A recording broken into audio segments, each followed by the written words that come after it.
अशी छानशी तयार होऊन मी गेली होती रिपब्लिक डेच्या सेलिब्रेशनला. नंतर वरती येऊन ही छान साडी घेतली. निखिलचं म्हणणं आहे की या साडीत मी बारीक दिसते की मी खरंच बारीक झाली? कमेंटमध्ये नक्की सांगा. आवरून आम्ही निघालो होतो आमच्या रेवाच्या फर्स्ट बर्थडेला, जो होता मांजरी येथील सिंधुताई सपकाळ यांच्या अनाथ आश्रमात. तिथे छान बर्थडे सेलिब्रेट केला. घरी येऊन पण मस्त बर्थडे केला.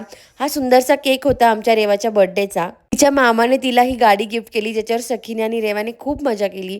घरी आल्यानंतर माझं पार्सल ओपन केलं आणि हा स्टोरेज बॉक्स आम्ही अनपॅक केला.